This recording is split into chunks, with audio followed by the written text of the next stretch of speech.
बोला. 2022 नंतर ज्यावेळेस महायुती सरकार सत्तेत आलं त्यानंतर कुठलीही दिवाळी असू द्या, दसरा असू द्या, डॉक्टर बाबासाहेब आंबेडकर यांची जयंती असू द्या, अशा वेगवेगळ्या वेळीस शासनाच्या वतीनं आनंदाचा शिधा दिला जात होता आणि त्या शिद्याची बॅगवर दोन उपमुख्यमंत्री एका मुख्यमंत्र्यांचे फोटो लावून घरोघरी त्याचं क्रेडिट घेण्यासाठी तो आनंदाचा शिधा पोचवला जात होता. परंतु निवडणूक झाली, त्यांना सत्ता मिळाली, त्याच नंतर आता ही दिवाळी आली, ही पहिली दिवाळी निवडणुकीनंतरची, आणि ह्या दिवाळीमध्ये ह्या सरकारच्या वतीनं आनंदाचा शिधा तर लांबच, परंतु किडकं हायब्रिड हे सर्वसामान्य नागरिकांच्या घरात रेशनच्या दुकानामार्फत पोहोचवण्याचं काम हे सरकार करतंय.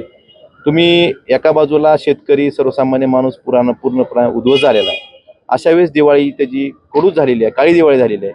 अशा वेळेस त्याला दिलासा देणं, त्यात काहीतरी दोन त्याच्या घासात तोंडात घास चांगले जावे या दृष्टीनं चांगलं अन्न देणं गरजेचं असताना तुम्ही किडका हायब्रिड म्हणजे जनावर सो खात नाहीत असा स्वस्त धान्य दुकानातनं वितरित केलं जातंय. आणि अशा वेळेस तुमची लाडकी बहीण, आता लाडक्या बहिणीची दिवाळी अशीच करायची का? आता ह्या किडक्या हायब्रिडचं क्रेडिट तुम्ही तुमचे फोटो टाकून घेणार का?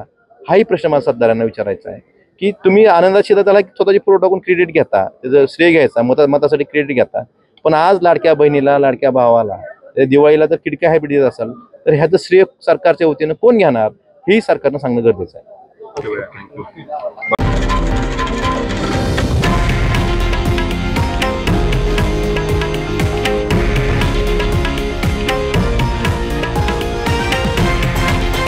हे आहे देशातील नंबर 1 न्यूज नेटवर्क आणि आपण पाहत आहात TV9 मराठी, एकमेव.